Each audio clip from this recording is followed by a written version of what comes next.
He's definitely a perfectionist, and he demands that of every one of his team.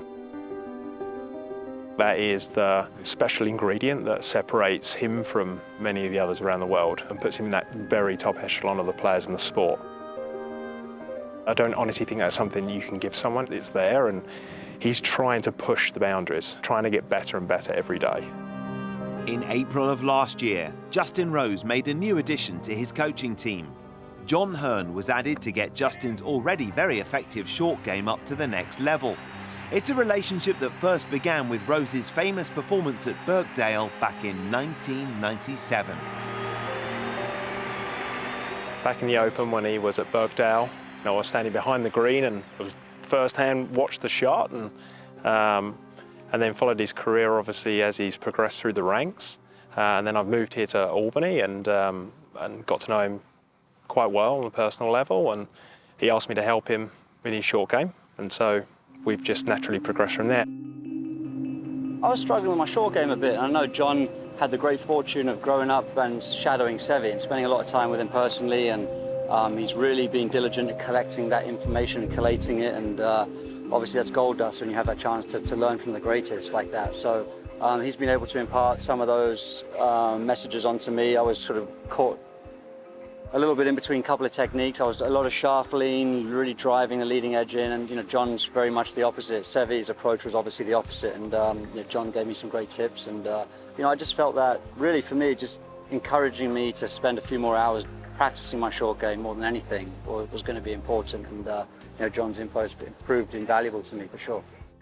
I've given him points of reference, so we're working very much on everything, so we're pre-setting the desired outcome before it happens. So if he wants a shot that's going to land extremely soft, then he knows that there's positions with the shaft, with the grip, with the sternum location, with his weight. So it's all factored in prior to him taking the club away. So it's literally guaranteeing the outcome he desires. And through that structure, he has the versatility to hit low ones, running shots, higher lob shots, which he has to face any given moment, any situation, wherever he is around the world. I think that's the biggest thing that we've worked on the most is giving him the ability to control the ball. So it's not coming off too low, too hot, having to rely on the grab. He now has that versatility that I'm talking about, where he knows that he can pitch the ball onto the green and release it out like a putt when it's needed.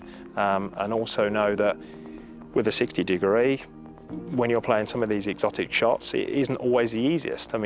So understanding the bounce a little bit more and how he can utilise the ground to be his friend, to take energy away from the shot when it's needed, to get the ball just to behave as he would do, in his own mind, and this is what I see, and I know I can create that.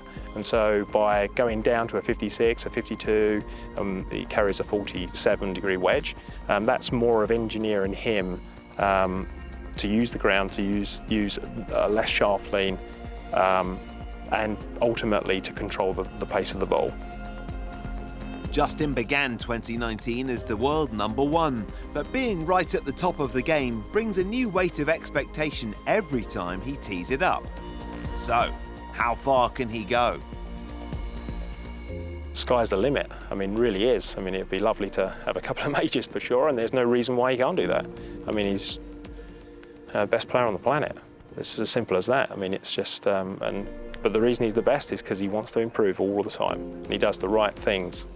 He's very methodical, and what he does has meaning, and there has to be a reason for change, obviously, and we change to get better. And it's very healthy for sure. So for him, I think sky's the limit.